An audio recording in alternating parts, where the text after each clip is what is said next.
नमस्कार, स्वागत है आपका इंडिया न्यूज़ 28 में। ये बात करते हैं तमिलनाडु की कुछ खास खबरों की।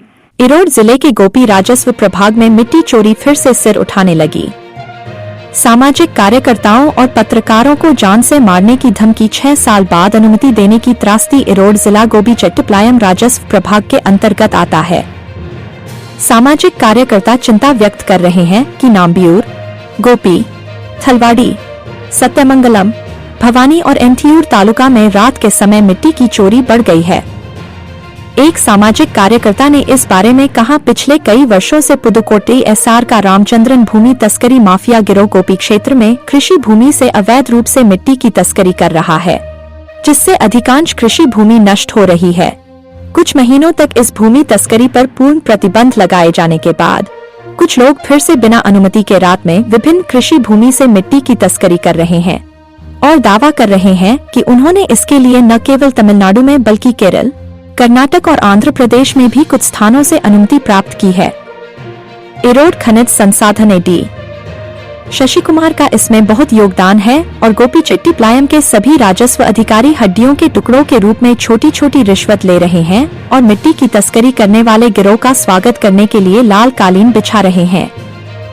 उन्होंने कहा कि यदि यही स्थिति जारी रही तो गोपी के आसपास की सभी कृषि भूमि पर फिर से मिट्टी की तस्करी होने लगेगी और कई हेक्टेयर भूमि बंजर हो जाएगी।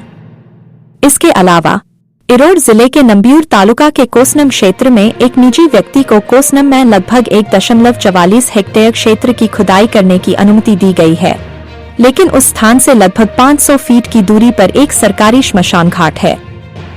खनिज संसाधन विभाग ने नियमों का उल्लंघन कर अनुमति दे दी है।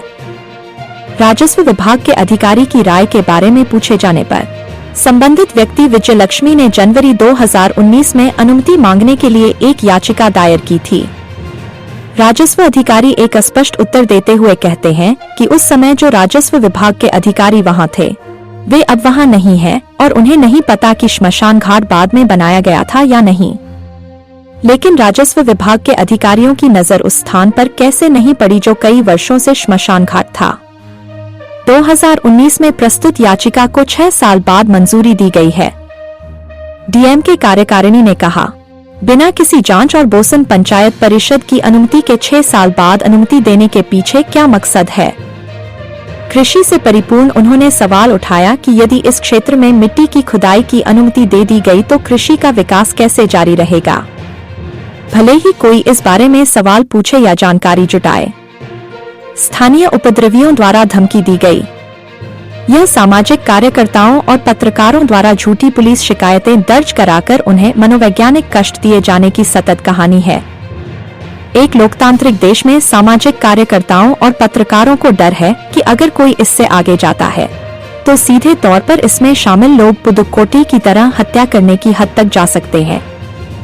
तमिलनाडु क्राइम रिपोर्टर सुब्रमणी की रिपोर्ट।